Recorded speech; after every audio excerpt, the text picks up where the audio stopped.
पहलगांव आतंकवादी हमले के जवाब देने के भारत तीनों तरह तैयार। इसी बीच air chief marshal S P. Singh ने प्रधानमंत्री से की मुलाकातें, रक्षा मंत्री और राष्ट्रीय सुरक्षा सलाहकार आपस में की बातें, और चिराग नदी का पानी रोका भारत ने। जातीय जनगणना में बदलेगी आरक्षण की रूपरेखा, कई समृद्ध जातियां होंगी बाहर। और नेपाल सीमा पे 104 पगडंडियों को पर निगरानी हुई कड़ी। वक्त संशोधन कानून पे आज सुनवाई, आज सुप्रीम कोर्ट में सुनवाई आज। और आईपीएल में केकेआर ने राजस्थान को 1 रन से हराया। अब जानते हैं पूरी खबर विस्तार से। नमस्कार, रमन टाइम्स में आपका हार्दिक स्वागत है। मैं नमस्कार देश की प्रमुख खबर लेकर के आपके सामने उपस्थित हूँ।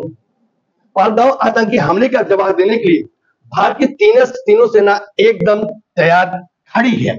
इसी बीच वायुसेना प्रमुख air chief marshal S P. Singh ने कल रविवार को 45 मिनट तक भारतीय प्रधानमंत्री से बातें की। बातें क्या हुई इसका समाचार बाहर नहीं आया। और बताते चले, शनिवार को नौसेना अध्यक्ष एडमिरल दिनेश त्रिपाठी ने भी बातें की थी। बातें गुप्त रखी गई हैं, लेकिन माना जा रहा है कि तैयारी को लेकर के बातें हुई। और कब क्या करना है इस पर भी प्रधानमंत्री ने पहले ही कह दिया है कि सेना को छूट है, समय और दिन वो तय करेगी। भारत का युद्ध में प्रतिदिन 25 करोड़ डॉलर खर्च करने का अनुमान है। इसी बीच पाकिस्तान का 32 लाख डॉलर प्रतिदिन खर्च हो रहा है कि भारत हमले का जवाब देने के लिए अपनी सेना को अलर्ट पर रखने के लिए खर्च हो रहा है। अगर इसी तरह युद्ध में देरी हुई तो पाकिस्तान की कमर टूट जाएगी। और बताते चले कि भारतीय रक्षा मंत्री राजनाथ सिंह और राष्ट्रीय सुरक्षा सलाहकार ने आपस में लगातार संपर्क में हैं, बातें कर रहे हैं और स्थिति परिस्थिति का आकलन कर रहे हैं। भारत ने चिराग नदी से पानी रोक दिया, ये पाकिस्तान के लिए एक और कड़ा संकेत है। और जातीय जनगणना पे ओबीसी जातियों पे पड़ेगा बहुत बड़ा प्रभाव।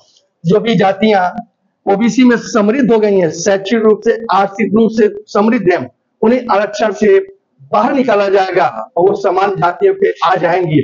इस तरह से उत्तर प्रदेश और बिहार की राजनीति बदलेगी। जो प्रतिपक्ष के नेता है कांग्रेस के आकर के आरक्षण और जातीय जनगणना की मांग कर रहे थे, अगर वो दुर्भाग्य से वो समान जाति में आते हैं तो उनके जाति लोग ही उनके खिलाफ खड़े होंगे। और दूसरी तरफ बहुत सी ऐसी जातियां हैं जो कहती हैं हमारी संख्या ज्यादा है, उसी बल पे कि कोई भी सरकार बने उसमें मंत्री बनते हैं और सरकार को ब्लैकमेल करते हैं। उनको भी पता चल जाएगा उनकी जातियां कितनी हैं। और बहुत सी समान जातियां जो ऐसी हैं जो आर्थिक रूप से कमजोर है, उनको हो सकता है कि शामिल कर लिया जाए। इसलिए जाति जनगणना के बाद जो आरक्षण तय होगा उसकी रूपरेखा पूरी बदल जाएगी। अब बात करते हैं नेपाल सीमा से। नेपाल सीमा से सटे हुए 104 पगडंडियों पे भारत ने अपना पहरेदार बैठा दिया है, कड़ी निगरानी की जा रही है। इस पर तस्करों और घुसपैठियों पे कार्रवाई हो सकती है। पूर्व कांग्रेस अध्यक्ष और लोकसभा में विपक्ष के नेता राहुल गांधी एक बार फिर विवादों में घिर गए हैं। उन्होंने अमेरिका में कहा था भगवान राम को काफी बताया था। इसका पलटवार करते हुए भारतीय जनता पार्टी ने कहा कि राम काल में काल्पनिक ये आप देख रहे हैं क्योंकि आपने इटली का चश्मा लगाया है। जिस दिन भारतीय चश्मा लगाएंगे आपको राम समझ में आएंगे। वक्त संशोधन कानून पे आज सुप्रीम कोर्ट में सुनवाई है। आज सुनवाई अहम है। सभी राजनीतिक पार्टियां, देश जनता इस पर निगाहें जमाई हुई है। कल आईपीएल में कोलकाता नाइट राइडर ने राजस्थान को 1 रन से हराया। कोलकाता में ईडन गार्डन मैच में खेले जा रहे मैच में कोलकाता नाइट राइडर ने टॉस जीतकर बल्लेबाजी की और रेसेल के 80 तक की ये पारी से 20 ओवर में 205 रन बनाई। 206 रन का लक्ष्य दिया था कि राजस्थान रॉयल 205 रन ही बना सकी, 1 रन से हार गई।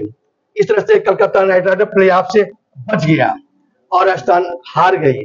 आज समाचार ही समाप्त हुआ। कल फिर मुलाकात होगी, तब तक मुझे इजाजत दीजिए। आपका दिन शुभ हो।